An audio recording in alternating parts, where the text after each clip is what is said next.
have the straws. And we're live Mm. with that.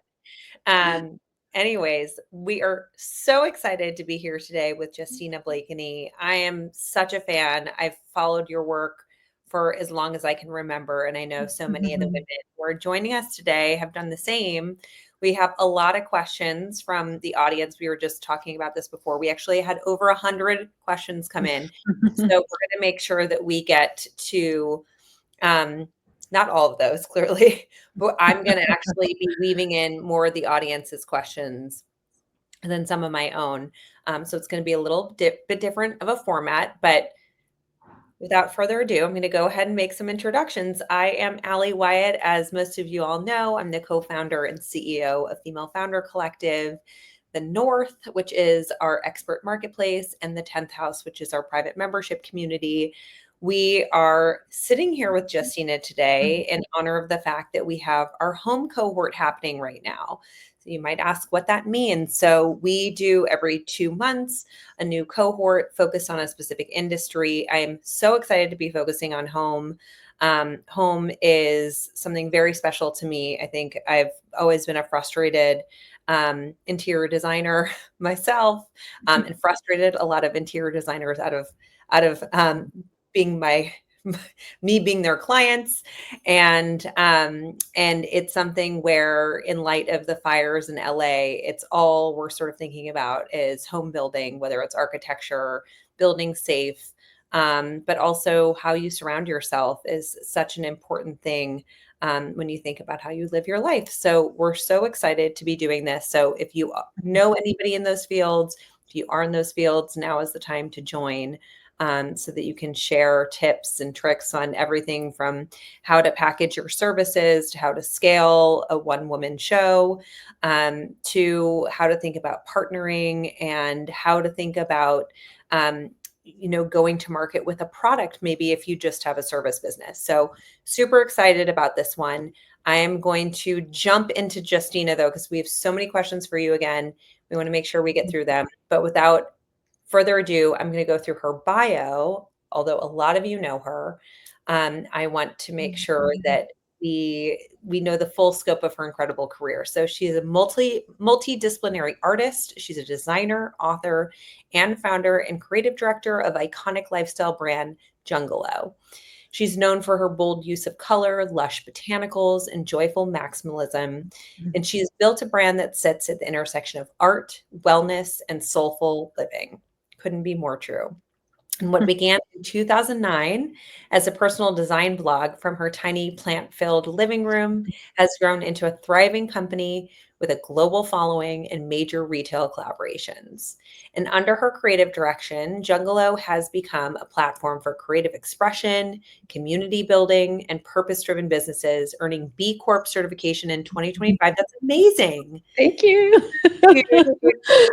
You, which is a testament to the brand's commitment to social and environmental impact. That's really, truly wonderful. That's a big deal.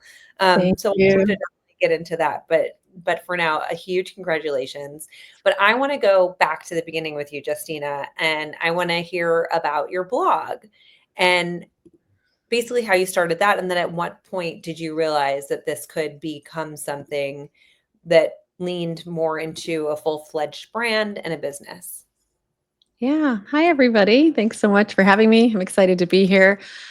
I started my blog in 2009, and I remember very clearly when I started my blog because there was a article that had come out in the Huffington Post that same week that said blogs are dead, and that if you haven't started a blog yet, don't do it. It's over. And I was like, oh, this is the wrong week to be starting my blog. You're like, and here I go. But I had made the commitment and I just decided to just start blogging, and I didn't put a lot of rules or parameters around it. I just knew I wanted it to be a place where I could express myself creatively and hopefully meet new people, potential clients, things like that. And so I just made the commitment to just put something up at least 5 days a week. And that's really how it started. That's a Um, lot though too. And when you say something, yeah. it's everything from like maybe a roundup to like a post musings? Like, what was sort of, when you said 5 days a week, that's a lot of Yeah. content.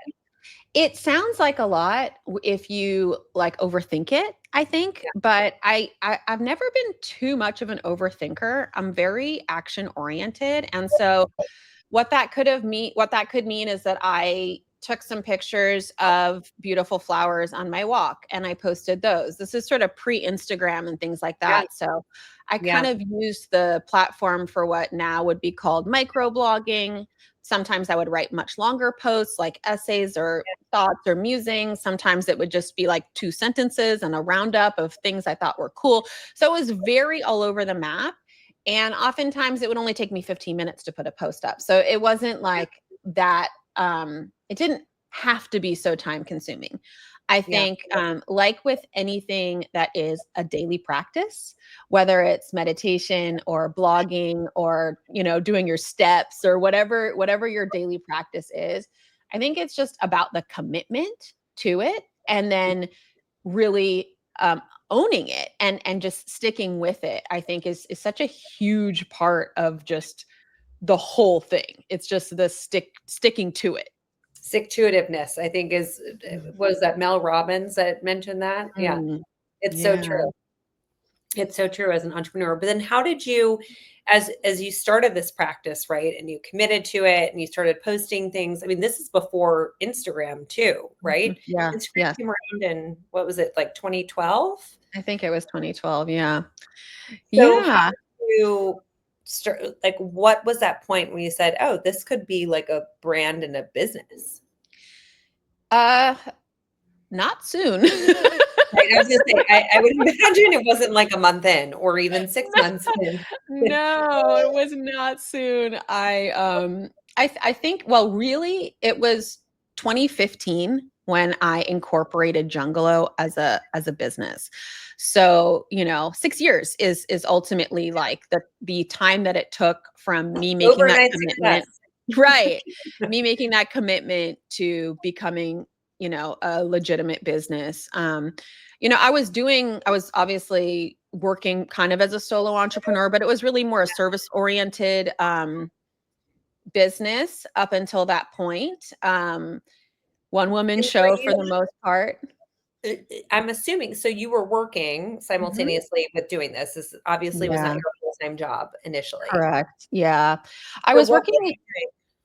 I did a lot of different things. I've always been a little bit of a Jill of all trades, Yeah, but the main way that I was making income from in those years from 2009 to 2015 was as a creative consultant.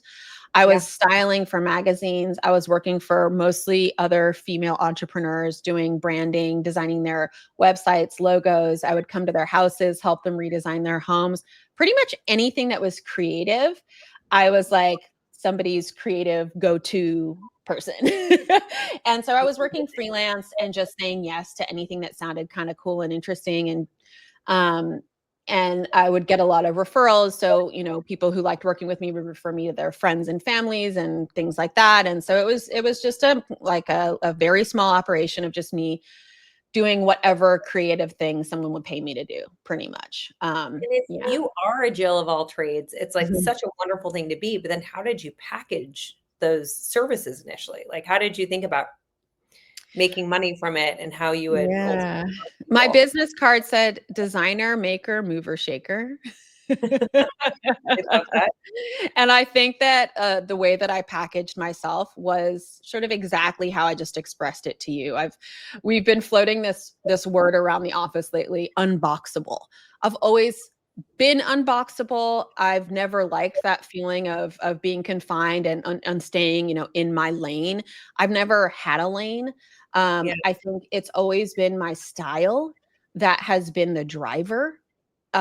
So anyone who appreciated my style, whether that was in how I dressed, in how I designed homes, in the way that I curated things for my blog, anything along those lines, it was always the style and sort of and what's behind style is the spirit, right? So the soul, the spirit, that's what's behind the style. So whoever that spoke to, they could hire me to do anything creative and I would figure it out. And also sort of my mind. I like puzzles. I like challenges. I kind of like to tinker and try and figure things out that I don't already know. And I'm very curious. And so people would come to me with, interesting packaging projects. And I'd say, well, let me figure out how to do this. Let's do it in a tin or whatever, just coming up with those different ideas and being creative. That's what I love. And would you, in terms of like how you would charge them, was like an hourly fee? Would you come up with like, oh, this is my project rate? How did you Yeah. think that? I had no idea what I was doing at first when I was in this. So I had hourly fees. And then over time, what I started to notice is that some people would, really want a per project fee. I learned over time if I was going to give a project fee to say, and it includes this many hours. And then Yep. if you go over that many hours, this is what it entails. And so little by little, I got really good at tinkering with contracts and figuring out the best ways to kind of fold stuff in. And as my business began to grow, the contract work and still is today such a huge piece of how I think about projects going into them from a business standpoint, making sure that I am getting what I want out of a project, which for me, so much of the time isn't just money. And so I really think about contracts holistically. Like, what does this person or this business have access to that I might want access to? How can I fold Mm. that into my contract? And thinking about things from a very zoomed out way to say, okay, well, I'm not able to get the fee I want for this. So let me make sure that when we do this partnership, that I get my own landing page for this amount of time, or I get this many newsletters that are just focused on me. So really thinking about things holistically and not just from a financial perspective, I think was a very good way that, especially in the beginning, when I was really just starting to make a name for myself, I was able to kind of um, make things work for myself when I wanted to say yes to something that wasn't necessarily enough money for me to normally say yes to it. That's so smart. And did you feel like there were any of those early partnerships that was sort of this watershed moment for you where, you said to yourself, wow, like this was a moment where it gave me the exposure I needed, and then my traffic went way up, or it like sort of put me into the next echelon of awareness for my brand. For me, that was not a partnership, that was a book. So I started to get really well known sort of in the blogosphere and as somebody who had a unique approach to design and style. And I started getting tapped for little partnerships here and there. A lot of them were social media partnerships, not licensing partnerships yet. Yeah. Um, but it was my first design book, The New Bohemians, Cool and Collected Homes, that put me on the map. I remember like it was yesterday, I saved up for a year to be able to hire a PR person when that book came out. And he um I hired him for 3 months, which I remember it was $5,000 a month. It was so expensive for me. I was just like, Yeah. I don't know how I'm gonna afford this. But I saved up and I put I got paid not much more than that for the book. So pretty much everything that I had earned on I the was going book, to I ask put about that. Like, into how did hiring this PR person. And and it turned out he wasn't the right fit for me as far as PR. I realized a little bit a few meetings in that he didn't totally get what I was doing and didn't totally believe in the project. Like he Hmm. sort of because I have always had such a strong belief in myself Yeah. and I've always had such big vision for what I can do. I remember saying to him he was like, "Well, what's your dream for where you could go with this?" And at the time in 2015 I was like, "I would like to get on the Ellen show with this book." And he kind of laughed at me and he was like, "Oh, that's just for celebrities." Like, what kind of PR person laughs at you for your best aspirations? I Well, feel like it was that's the kind of wrong one for me. like That's right what I've there. learned since then. But I just remember how shook he was when the book became a New York Times bestseller, and no one expected it to. And it was Did just you like this. fire him or did you continue working with the same guy despite the fact that he wasn't a great fit? Well, luckily, I couldn't afford him. So I paid for my 3 months and then, didn't work with him again on subsequent projects. But But did he get you into any key places, or did you feel like um, were you getting yourself into those places? it's honestly a little bit hard to know. And it was 10 years ago. So, I don't mean to be shitting on him, whatever. It's all love. It's all good. Like the book ended up doing extremely well. It was featured everywhere it could possibly have been featured, and no one was expecting the book to do well. So I'm also saying these things because, from the moment of, reading on the Huffington Post that blogs are dead and me starting my blog that week to, having a PR person who doesn't believe in the project and then the book becomes a New York Times bestseller. There are all these moments throughout my career where had I listened to these external voices about how to think about things or how to position things or what to do or what not to do, I just wouldn't have had the same journey that I've had. And I believe I wouldn't have had the same success because it's very easy for people on the outside to kind of not believe in you or your project or what you're doing.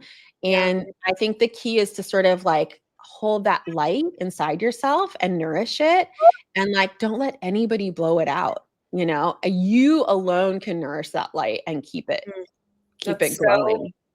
it's so, so true and so, so beautiful. I was actually talking to another founder this weekend who was just in a really rough place, and she was like, I feel like I should stop because I'm not getting the positive feedback that I want, and I have a lot of sort of critics on the contrary. And there is sort of that like point of like, am I insane? Or like it like Mhm. will this work? But I said the biggest piece of being a founder is you have to keep going and you have to keep believing in yourself and that vision. And I think that that's so true, that thinking about it as a light, it's really beautiful and emotional when you put Mhm. it that way. So I absolutely love that. And thank you for sharing that too, because, Mhm. when they see Justina, they think, she was never not big. And the notion of having it be super hard to afford that PR person and also having these big dreams that seem so out of reach to the people that are looking at you, but knowing that you can do it, I think is so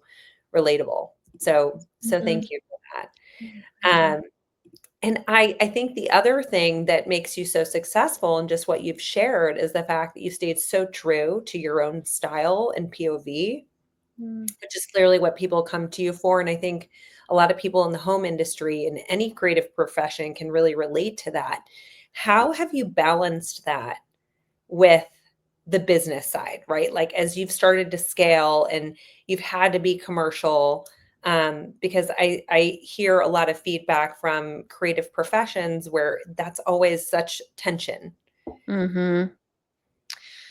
I think there can be tension there, but I think and I believe that when people hire me and want to work with me, it is because of my style and because they know that what I do is different from what is often out there. And so when I am met with any kind of resistance or when I do come up against folks who don't get it, don't believe in it, um, I convince them. And the way I do that is often through social proof. So if somebody says, "Uh, I don't know if people are going to buy a pink rug, let's make it beige," then oftentimes I will go through my Pinterest board. I will post an Instagram story with questions on it, and I will use my social media community to prove them wrong.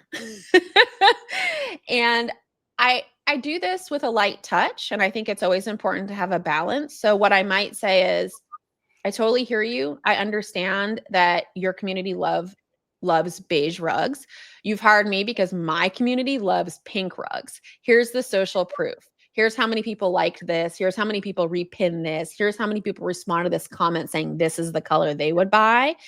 And then let's try both. Let's see what happens. Those Yeah. kinds of things where you're just gently sharing your expertise, which is what people hire me for and what I'm very good at. And I also know that if you don't evolve and try new things, and if you stay always with the status quo, that is how things start to feel stale. And so, really gently trying to convince people that you're working with that you know what you're doing and that you use social proof in order to kind of um, give more body to that idea. Yeah. I've found a lot of success in that regard. Well, this actually segues perfectly into one of the audience members' questions. Michelle A actually said, your style is so distinct and vibrant, Mm. obviously, as we've discussed. How do you keep your creative vision fresh while still evolving with certain trends in consumer preferences?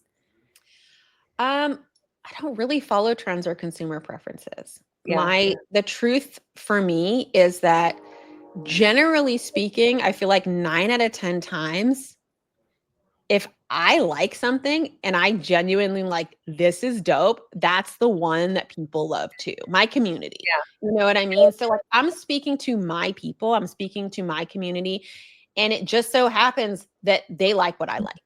And Yeah. so, it's usually only when I'm a little bit like, on the fence about whether or not I'm actually really into something, then those things don't tend to do well either. So I think having that confidence in your own style, in what you really love, um, you can be in conversation with your community about it. But ultimately, the reason why they're coming to you, whether it's you're an artist, whether it's home decor, whether it's fashion, whatever it is because they trust your taste. You know Yeah. what I mean? And so letting that be overly influenced by trends, I think is very dangerous. And I think it's what risks making your brand look like everybody else's brand. And so the more you can bring out your own authenticity and your own style in your work, I think the more it just remains authentic, which is what makes it iconic. If you think about all the iconic brands that have ever existed, it's because they're staying true to their own like essence. And I think that can evolve. When I started this business, the blog, I was in my early 30s. I'm now in my mid 40s. You know what I mean? I've evolved. I've become a mom. I've, lived in different places. I have different financial situations than I had 15 years ago. But my style, at the end of the day, what I love and what I've always loved since I was a little girl, plants and patterns and bright colors, these are still things that nurture my soul. So these are always going to be things that nurture my soul. That's just who I am, Right. And so for me, when it comes to consumer preferences, I like to think about that kind of stuff more with regards to the operational or business aspect of things. Where do consumers want to be met? How are consumers shopping? Where do they want to go? What kind of events do they want to experience? Like, what's happening on a trend level from an operational and business standpoint, I find more relevant than a stylistic standpoint. So, like, what kind of products do you want to put in front of them as opposed to the style of them? Yeah, I think that's a good way to think about it. So for example, we can think about the COVID years when we were all home. What are things that are going to feel soothing to people in those times? In a Yeah. way, that's a trend, right? Because thank God we're not always living in those conditions. Those are the kinds of trends that I think a lot about, like these macroeconomic trends, these social trends, Mhm. what's happening in the world, happening, like what are people going to want, what feels soothing right now in the culture. I think about that on that level as opposed to, is this thing cool? Because the stuff that I look sometimes back on blog posts of mine from 15 years ago, and I'm like, all of it still slaps. This is still dope. Like, I Yeah. still love it all. You know what I mean? Like, Interesting. I look just back at my stuff from like 10 years ago and I'm like, woof, really evolved since. I mean, the way that I maybe presented it feels dated, or different things might feel dated, but the objects, the things that I've always Yeah. loved, I still Still. love. Yeah. Yeah. I love that. And you keep talking about your community, which you've cultivated such an incredible community of individuals that follow you for who you are.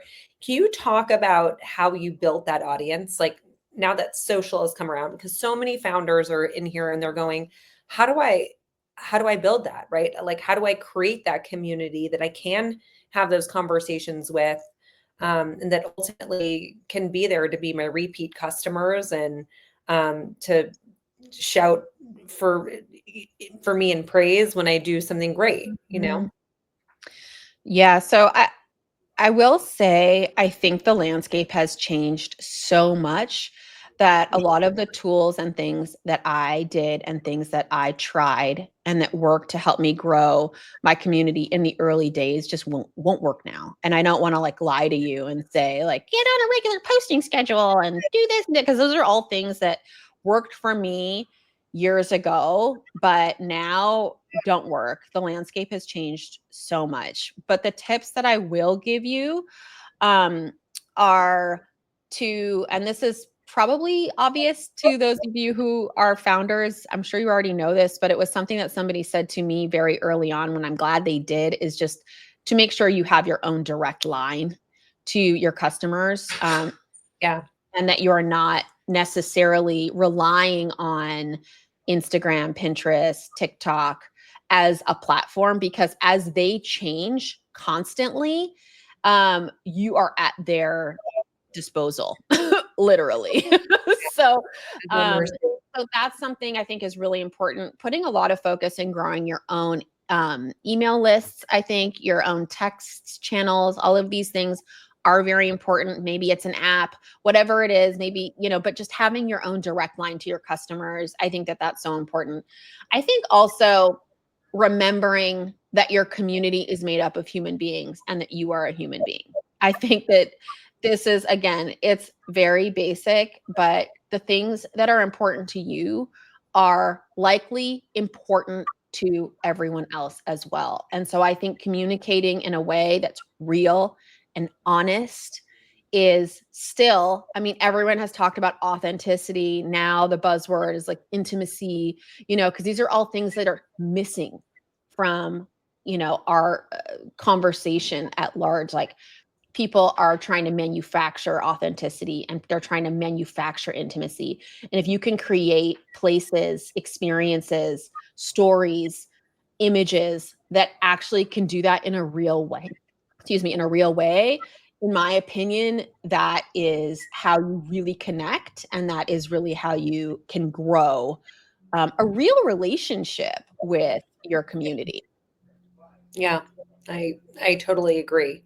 And that I'm like, oh wow, okay, so it's gone from authenticity to intimacy. But it's true that that dialogue and also I think that rawness that you probably share and the vulnerability is what makes people feel connected.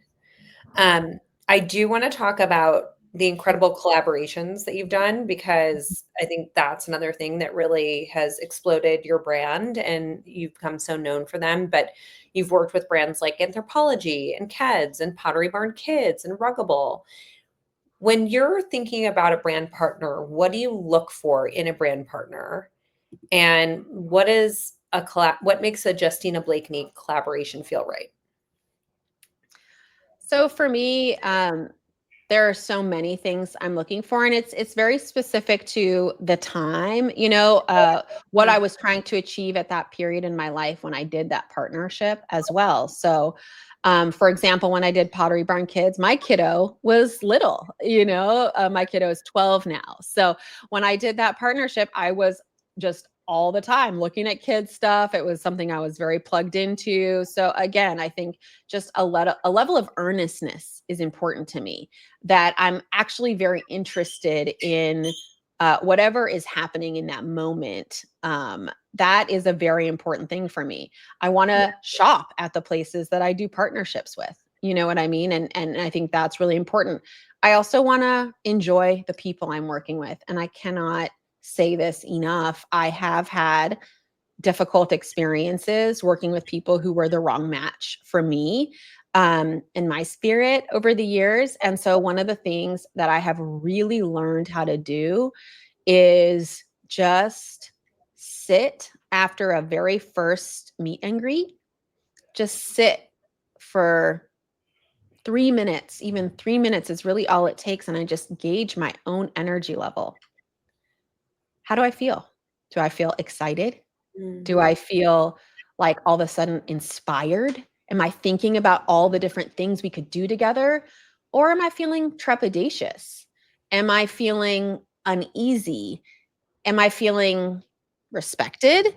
Am I feeling disrespected? Am I feeling tokenized? How am I feeling?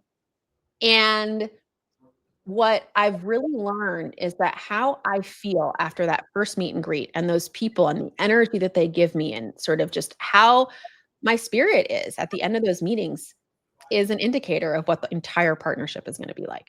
Mm. And this is just a logistical question because I'm sitting here Yeah. envisioning the end of my partnership meetings. Like, Mhm. how do you block out that time for yourself? Or you're like, can I have a moment to sit Yeah. here? After a meeting, 3 minutes, go to the Yeah, bathroom, whatever you need to do. got it. Just Got it. Okay, get so you're three not just minutes to like, I'm sit with just sitting yourself. Yeah. No, I mean, a lot of these meetings take place, over Zoom, here. Yeah, unfortunately, or whatever, over some kind of video right. call. So when they're done, I just like to just give myself a few minutes just to sit Yeah, and just be like, ooh, how do I feel? You know? that's really smart. I love that. Mhm. And how did you land your first major collaboration? I mean,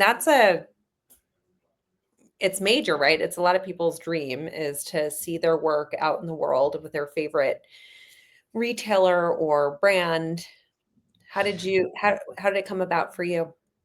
I guess it would depend on how to define major. I think at every step of the way, even the smaller partnerships for me in the beginning felt major. I was like, this is major. I'm going to have a wallpaper line. You know what I mean? So Yeah. major has been like defined and redefined for me so many times over the years. And I will say that every single one of the partnerships I've done has pretty much started with like a small seed.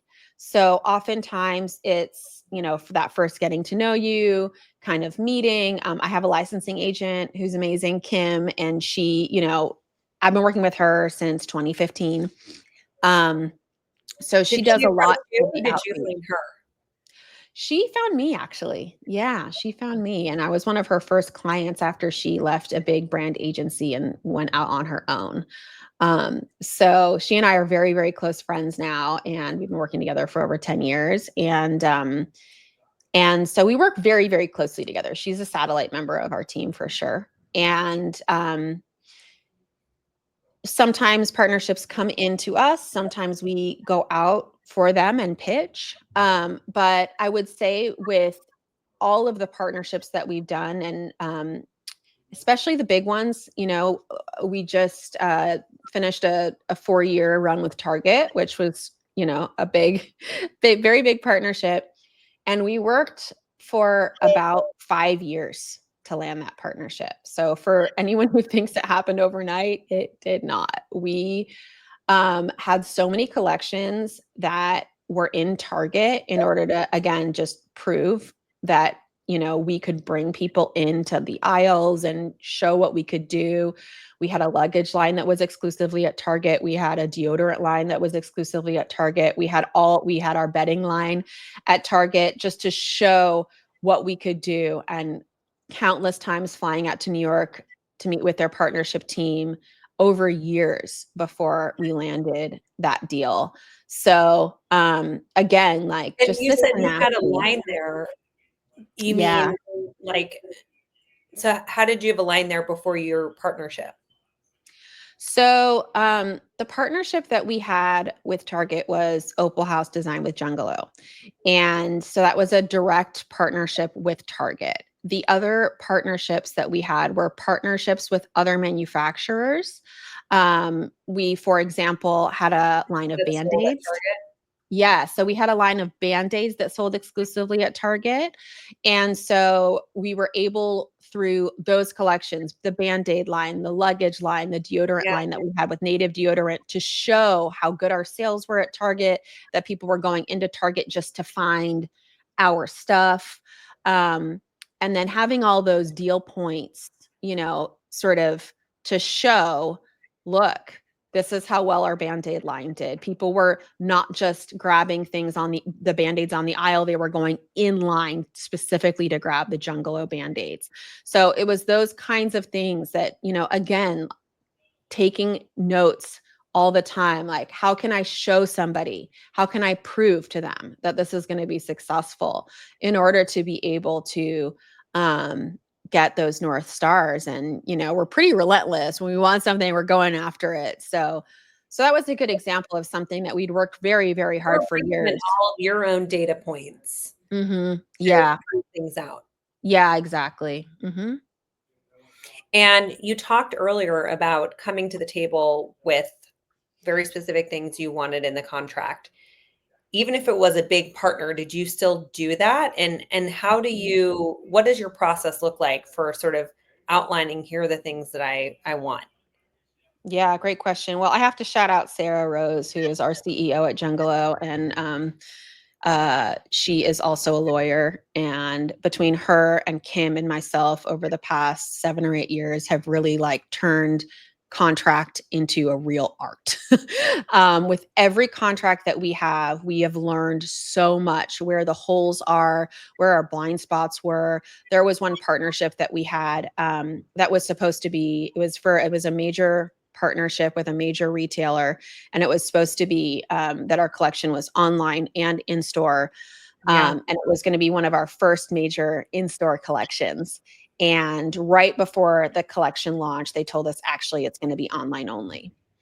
And we said, actually, in our contract, it says in-store and online. And so they put a small handful of items into one store to fulfill that contract clause. And so we had no recourse because we didn't specify how many products in how many Yeah. stores. So for things like that, it was like, you live, you learn. And then subsequent contracts, we just made sure to get as granular as possible. Okay, we want to know that stuff is going to be in store. Great. That's very important to us as an online brand. Like, we want to have our stuff in store. Okay, we want it in every single store or 50% of your stores, whatever it is, and at least this many products. So there's that. And then there's also things that you can negotiate around. For example, with big retailers, placement is very important. Can you get placement of where your stuff is going to be in store? Can you talk about that in the contract? Can you talk about an aisle? Can you talk about an end cap? Where in the store is your stuff located? That is going to drastically change how much money you make. So all of these little things from a business perspective, I mean, I'm an artist, I'm a designer. There are probably way smarter people about all this stuff you could ask about, getting very granular about things like contracts. But I have learned a lot over the years. And I do think as creatives and as artists, it is important to have a good understanding of the business side as well, so you don't get played. So true. But I want to talk about team, because you just acknowledged Sarah, your Yes. CEO, which Yes. as a creative, it's also important to surround yourself with the right people that can sort of balance out your skill set. And As a human being, it is. yeah, as a human As being, an absolutely. artist. It's so true. I talked about that in a newsletter we sent the other day about being a mom. Like, you need a team. Yeah. You just have to, Yes. and I think as a founder, you need to acknowledge, like, you need a team if you want to actually enjoy and be able to take your business to its potential. Can you speak about the team build from the early days, right, when you were blogging and taking on various projects, all the way to today, Yeah. when you have a proper large multi-million-dollar business? You know what? Our team has gone through so many different phases and iterations.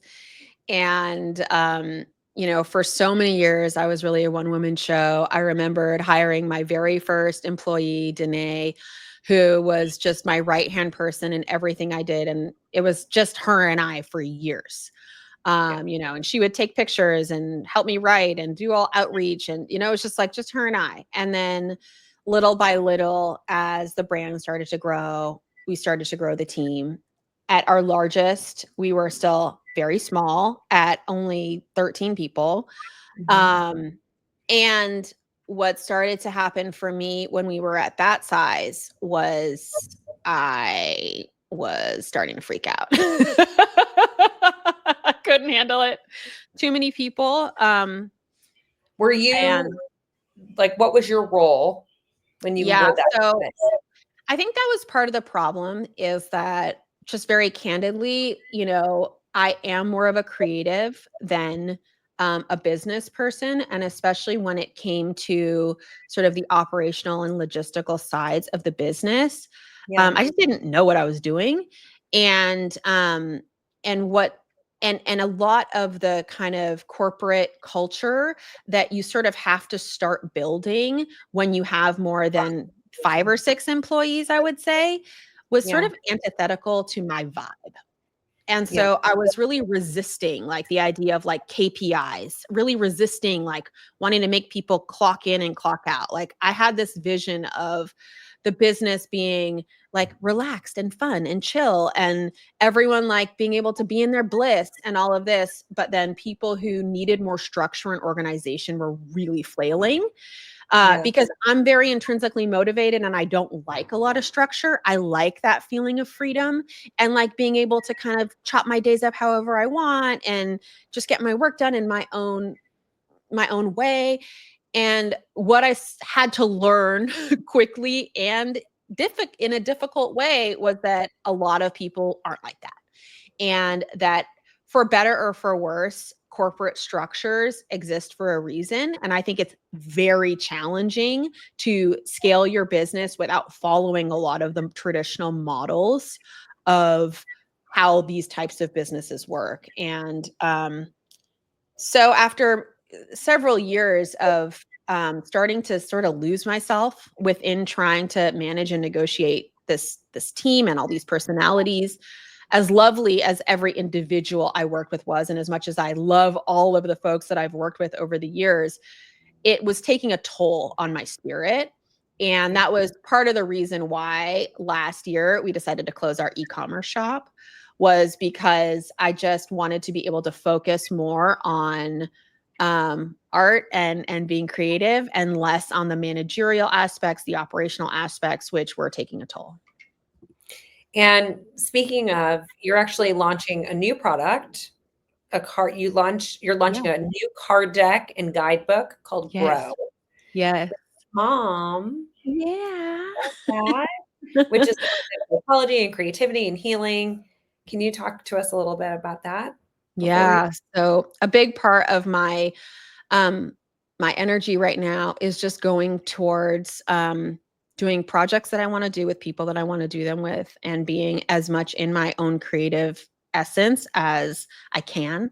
And so I had this idea to do an oracle deck and I've been working on it for years and invited my mother who I'm very very close with and who is a developmental psychologist to write the book with me. And so it's called Grow Pathways to Passion, Purpose, and Peace. And it's going to come out in January of next year. But we're actually going to print at the end of or at the beginning of next month. So I'm like, we're putting the finishing touches on everything right now. And it's just been the most incredible project to work on with my mama. I love that. Mhm. I love that, especially in light of Mother's Day, and it's like we're all thinking about how we're connected to our mothers or our kids and whatnot. Yeah.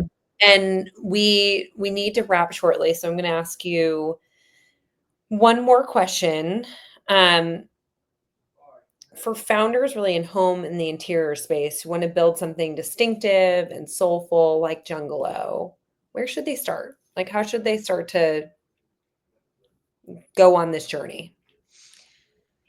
I think understanding what your special sauce Mhm. is the key to it. Like, what are you bringing that isn't there yet? What are you bringing out of yourself that's inside yourself? And for me, what is the most helpful thing to do that is keeping a journal. So Mm. if that's not something that you do, I would recommend that as a daily practice. You can read The Artist's Way by Julia Cameron. I think that that practice of daily journaling helps you hone in on what your special secret sauce is because you can notice the patterns in the things that keep on surfacing that you keep on talking about. And Mm. in those patterns, that's where your sauce is. It's in those things that keep coming up morning after morning when you're writing down those 3 pages. Beautiful. I need a journal. I don't journal, and it's like it seems stressful to me, but Mm. you've just convinced me. But this was so insightful. It was emotional. It was beautiful. It's so clear, with your authentic self, how you have managed to grow something so incredibly inspiring for so many because you're so authentic, you're so vulnerable, you're so real, just in your approach and in your passion really shines through in everything that you talk about. But I think there are so many lessons we can all take away with on being a founder and staying true to your vision and where you want to take something. So thank you for your Thank time. you. I would love to share one last thing with you Yes. founders out there, because in the beginning of this, I know you talked to me about scaling, Yeah. and I want this message to just be left with you all. I just want you all to be able to define and redefine what scaling means for you. What part of your life do you want to scale? Hmm. It's about your Yeah. life. It's about your life. It's not about your business. It's about your life. And so when you're scaling your business, remember, what part of your life do you want to scale? And Mm. think about that as you choose a trajectory of your life. Thank you. I'm not going to say another word because that was so inspiring. Thank Really appreciate it. Everybody, you thank for you. having me. Think about what in your life you want to scale. And thank you, Justina, for just being a muse for all of us. Really Oh, appreciate it. thank you so much. Appreciate it. All right. Bye, everybody.